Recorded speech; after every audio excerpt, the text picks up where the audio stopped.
Alright, so as promised, we are going to be giving the Brachiosaurus its own solo video. And I think it's pretty obvious that this guy might be one of my shortest survival videos ever. I mean, some of these art creatures are just so simple and so straightforward that I don't really have to worry about anything. And I mean anything. Because again, they're very simple, especially the herbivores. All we really gotta do is really talk about their hacks and abilities, how they function, and we already know they're super adaptable. I mean, the Brachiosaurus literally has a woolly variant for the Arctic, and then the X variant for whatchamacallit, the Genesis Part 1, and then let's not forget the Aberration variant. So we're gonna be putting it in the Great Forest from Monster Hunter Frontier, and well, without further ado, I think we can start talking about it. So this is my own gameplay of the Brachiosaurus, and it's spawning. You know, I kind of got it on my whatchamacallit, my center, not center. Actually, yeah, the center. It's not one of my favorite places, but again, I have had too many crashes on this map, so this is me kind of like restarting and redoing it. But the Brachiosaurus is easily a knockout tank where you have to aim at its ankles with a pistol or some type of gun that doesn't cause too much damage to it. And the fact that it can actually harvest wood, fiber, metals, and flint and stone. It also eats a vast amount of berries, sweet veggie cakes, vegetables in general, and I think you can even feed it a vegetable stew if you want to tame it. Probably wrong about that, but it is what it is. Now, in terms of its abilities, it's easily able to obviously stump away most of its opponents, able to rear up and come down, stomping on its opponents as well. And then we also have the fact that it can fear roar. And I believe, if I remember correctly, it could fear roar a Giga. Like, I'm pretty sure it could. Like, it has a fear roar that can, like, scare a Giga off, which is absolutely ridiculous. But even not, or if I'm probably wrong about that, if I don't remember it correctly, then yeah, you guys get what I mean. Now, it also has a stump, which is basically able to deal massive damage to a Giga as well. This is actually one of the top tier herbivores in the game. Like, I kind of see why it's well respected and even well used in boss battles against the likes of the Savage Acro. As again, this creature can pretty much deal a crazy amount of damage. And the fact that it's able to harvest so much from its ecosystem actually shows it's capable of not only being a great harvesting creature, but also a phenomenal companion in all honesty. So that does it for the Brachiosaurus. A very powerful creature and probably one of the strongest, or if not second strongest creature in Ark. Now with that being said here, let's just get diet out of the way and then we'll just move on to threats, or predators if you will. And believe it or not, I think the dietary is simple. There's plenty of plant matter in the ecosystem of the Great Forest in the Frontier. And then we also have various amounts of fruits, vegetables, and if I do consider the fact that in battle mode it's able to harvest meat, the Brachiosaurus could also likely scavenge off of carrion, which, even a cow, you know, wants a steak every now and then. And again, there's various amounts of vegetation and vegetables in there. By the way, has anyone ever eaten with tagine? Because I'm never doing that again. No, like bro, well, you didn't even have no pizzazz to it. So, with that being said here, do I think the Brachiosaurus will have any competition when it comes to food? Believe it or not, no. I do think the Brachiosaurus would likely, or more or less, feed on like the more, I guess you could say, tree-based fruits and stuff like that. It may even knock over trees to actually get at some of the vegetation a lot more easier.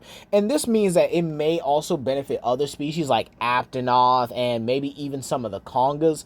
I could probably see getting into some territorial scuffles or maybe some feeding spots with the conga and, you know, obviously the emerald congalala that do inhabit the area.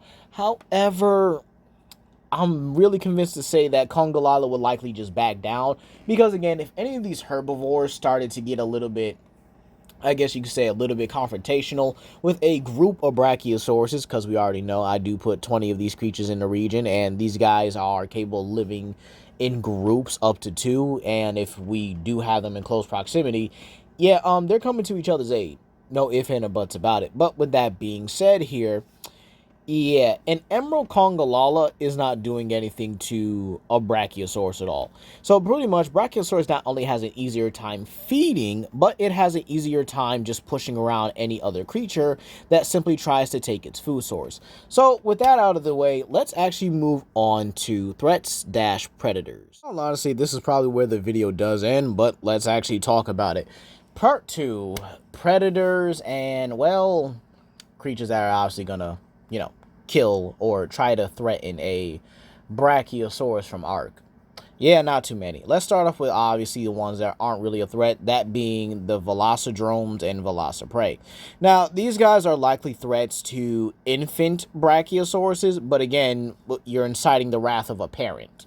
That's not gonna go well at all. So it's better off that they kind of just leave them be and leave them alone rather than having them or having these raptors try to go after them. Next one up is definitely Hypnocatres, and definitely all three species, even the Zenith species. They're not really predatory. I mean, they're more so scavengers, and they actually prefer to scavenge. That doesn't mean they are, not above snatching up live prey. But again, trying to go after like an infant Brachiosaurus or trying to take down the Delt is just really not in their league. They'll just get smashed and crushed like they're absolutely nothing. Now we have the Crash Out, Yangaruga, a creature that may actually test the waters with a Brachiosaurus, considering it is formidable enough to harm and even take down a Devil Joe. And this is actually pretty important. It's very possible it may actually try to go up to the head of a Brachiosaurus, use its sonic roar to disorientate it, and then cause it to fall. But then again, that may not work in its favor, and it may just be like, you know what, I'm not that crazy after all, and just leave. Nargacuja.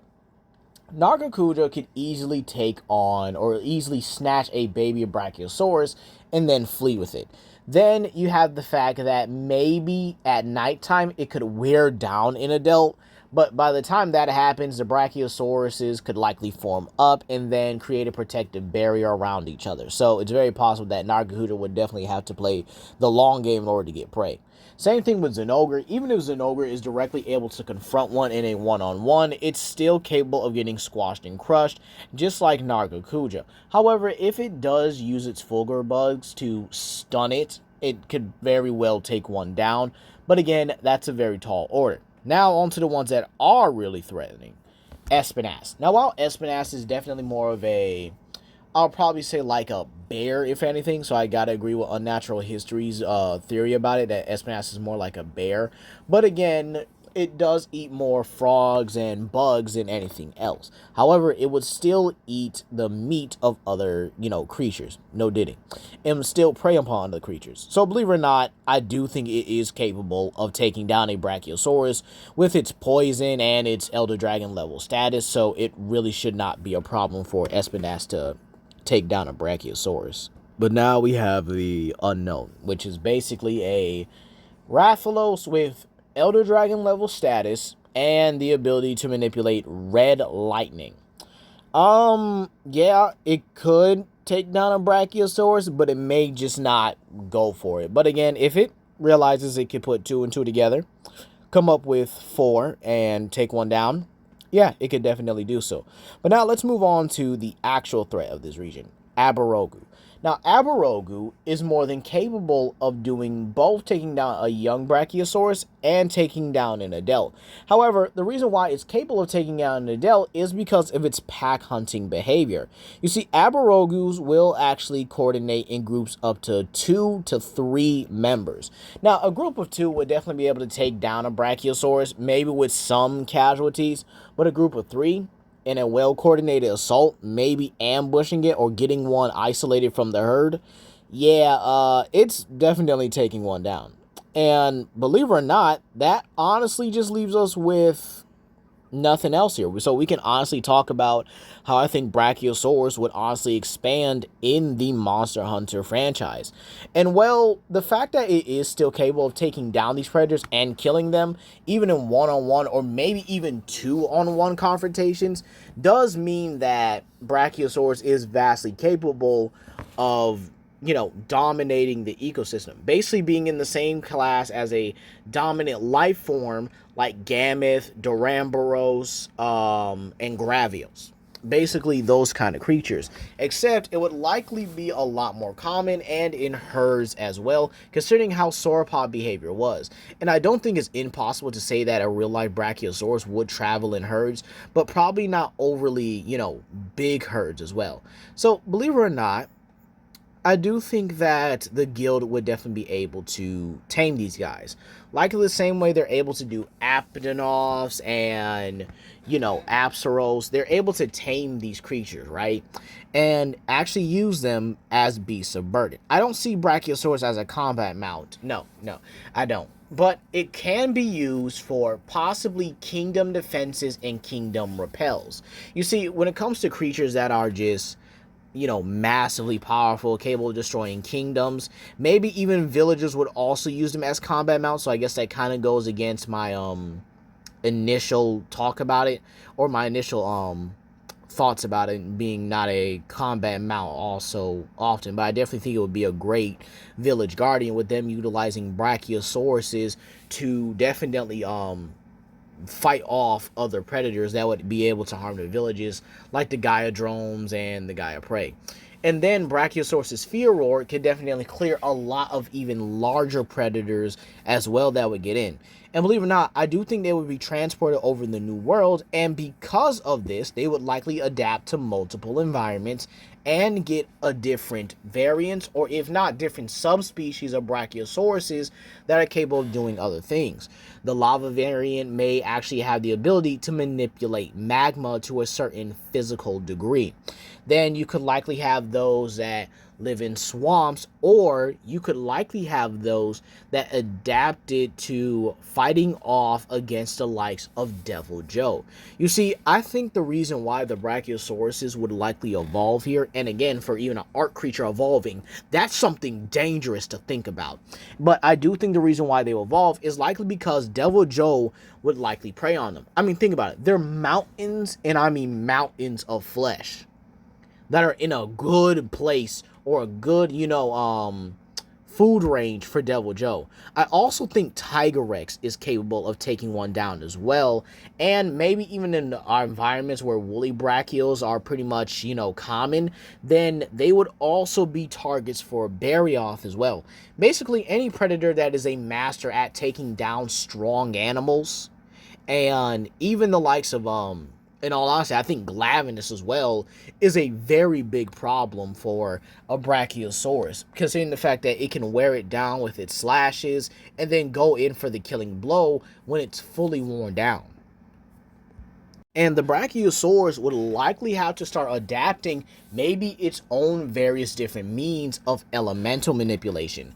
I could probably see the Brachiosaurus adapting to use its earthquake abilities a lot more, meaning it would definitely have more seismic manipulation.